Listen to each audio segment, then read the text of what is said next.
Okay, here we are this morning out in the dam. We're actually marking up some fish at the moment. These are just some bait fish coming through on the sounder now. We've got this split screened on the 797. We've got half the screen running on side imaging. That gives us an optimum look at what's going on around, and we can see we're marking up some bait fish directly under the boat. So let's see if we can just find a few bass that are hunting those fish, and we'll see how we go. You see where there's deeper colours coming through some of these marks here. That means that the fish are actually balling up closer, so they're more likely to have predatory fish around the areas where there's deeper colours. These lighter flecks would suggest that there's not any predatory fish around because they're just sort of cruising. Well, here we are, Sean. Here's all that bait fish sitting on the bottom there, and these big red arches just here are probably some big bass or yellow belly having a go at them.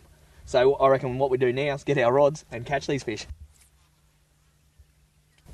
So that thin line that's just heading down in towards that bait is actually the lure that I've just dropped down.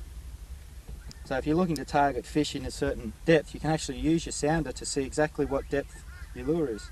So now what I'm doing is actually jigging that lure in around those bait, try and fool one of those bass that are targeting those fish.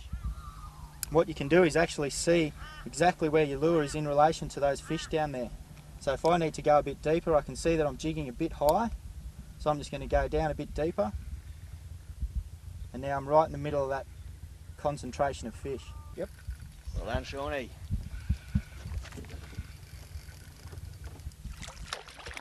Nice little bass, mate. So we just, there he goes. Perfect release. Perfect release for him. So we just marked those bait fish up on the sounder. Saw a few red arches behind it, so don't necessarily need to be really big fish to arch up red like that. Still in 30 foot of water, a fish this size will still show you it's down there. So this is a huge area, this, but we found the fish concentrated in one small area. That's why you need a Humminbird and a Minn Kota on your boat. Let's get him back in the drink. We're out in bright sunlight today, and this colour unit is very easy to read. I'm 6'5" and I'm a couple of metres away from this unit, and I can clearly see what's going on. That's due to the very high resolution 320 by 240 pixel screen and the bright, high-resolution, sunlight viewable colour display. You see the jig head actually just working up and down through the water column. That red line that's jigging up and down is actually my lure.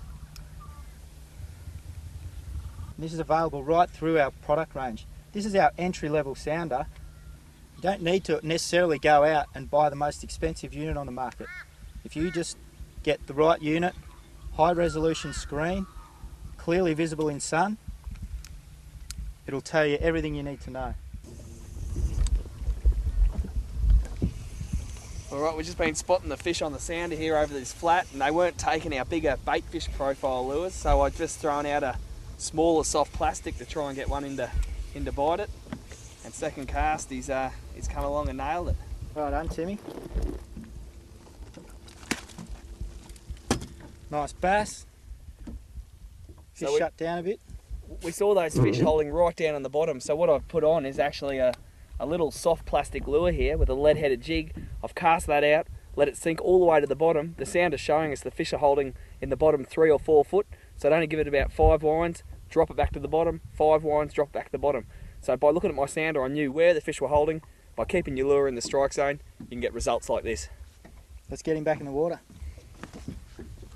So Tim, one of the things we get asked about the most by fishers when we're doing club talks or at boat shows is fish arches. Guys come up and say, I'm not getting any fish arches, there's no fish down there. Just explain how an arch is formed and maybe go into a little detail on how fish can actually show up on their screen in raw sonar. Well, Sean, basically the way a fish arch is formed, you've got your transducer beam going down like this. As a fish swims through that beam, it's further away from the transducer. As it goes through the centre, it's closer to the transducer, and out the other side further away, giving that raw sonar arch there like that. In a perfect world, when a fish swims at constant speed through your beam, you're going to get a nice arch like that. But actually on the water, it's very rare that you do get those arches. Just say, for example, you're anchored out on a reef like we are here today, throwing a bit of burley in, and you'll get all the fish come and sit under your transducer beam. Your transducer, say if you're in 30 foot of water, is going to go constantly hit the bottom, come back and scroll across at 30 foot. If there's a fish sitting in that beam, it's going to constantly return off that fish as well. So that fish is going to show up as a straight line across the screen.